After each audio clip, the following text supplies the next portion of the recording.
Je ronfle, il m'arrive de ne plus respirer pendant mon sommeil, dois-je m'inquiéter? Le tiers de notre vie est consacré au sommeil. À 60 ans, un adulte aura dormi 20 ans. Et pourtant, plus de 40% des Français se plaignent de troubles du sommeil. Le sommeil fait partie de nos besoins primaires, au même titre que respirer, manger et boire. Mais que se passe-t-il dans notre corps quand nous dormons?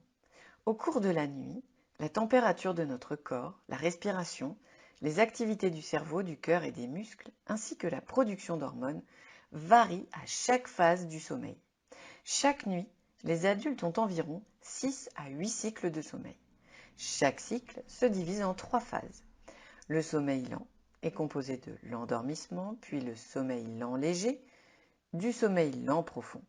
La deuxième phase, le sommeil paradoxal, et la troisième phase, le réveil ou micro-réveil. Ces 3 phases constituent un cycle de sommeil qui dure en moyenne 90 minutes. De quoi se compose une nuit de sommeil? Tous les cycles de sommeil ne sont pas équivalents. La première moitié du sommeil est particulièrement riche en sommeil lent profond.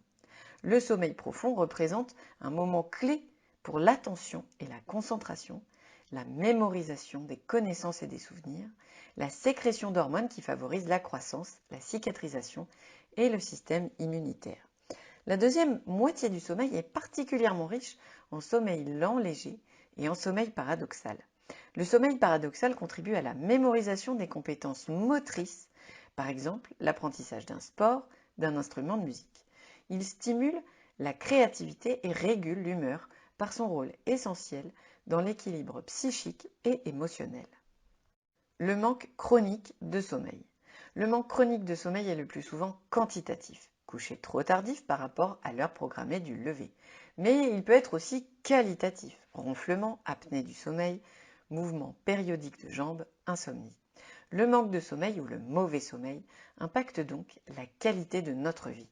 On citera les troubles de l'humeur, les troubles du comportement, les troubles cognitifs, les troubles de la vigilance, une aggravation des pathologies chroniques, comme le nombre de crises d'asthme ou des crises de migraine, mais également un surpoids et un syndrome métabolique. Quel professionnel consulter? En présence de l'un ou de plusieurs de ces symptômes caractéristiques des troubles du sommeil, il est recommandé de consulter un médecin. ORL, pneumologue, neurologue, généraliste, en attirant particulièrement l'attention de celui-ci sur le lien entre les pathologies dont vous souffrez et la mauvaise qualité de votre sommeil. Qu'est-ce que l'apnée du sommeil? L'apnée du sommeil est aussi appelée syndrome d'apnée-hypopnée obstrusive du sommeil, SAHOS.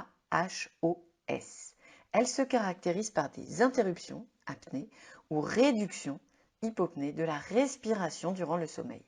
Ces pauses respiratoires durent plusieurs secondes. Elles sont anormales. Elles sont aussi fréquentes. Elles se produisent au moins 5 fois par heure de sommeil et se répètent plusieurs fois par nuit, chaque nuit. Pourquoi je fais ces pauses respiratoires nocturnes? Pendant que nous dormons, tous les muscles du corps, la langue et les muscles de la gorge en particulier se détendent. La langue et la mâchoire reculent.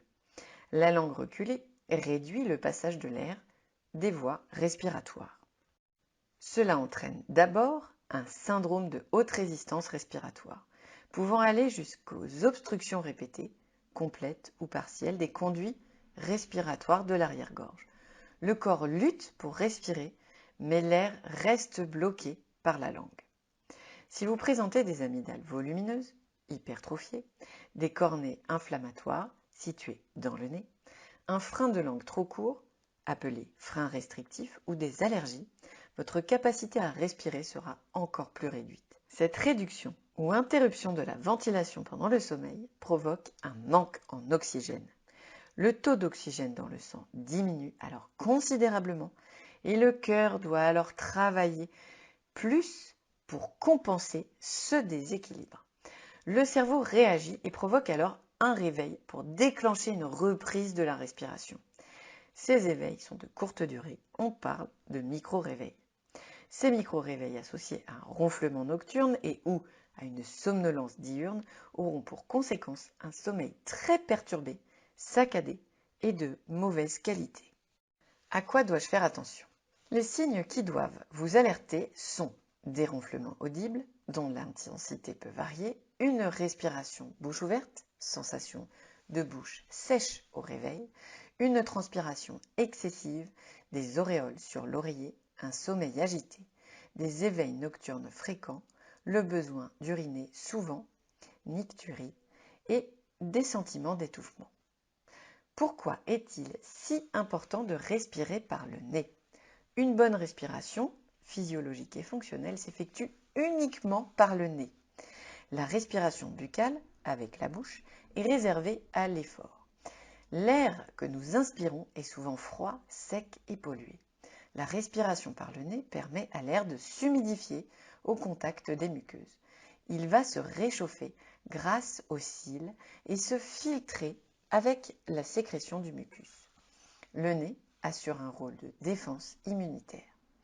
Inspirer par le nez augmente le taux d'oxygène dans le sang et permet au sinus de libérer une molécule gazeuse, le monoxyde d'azote.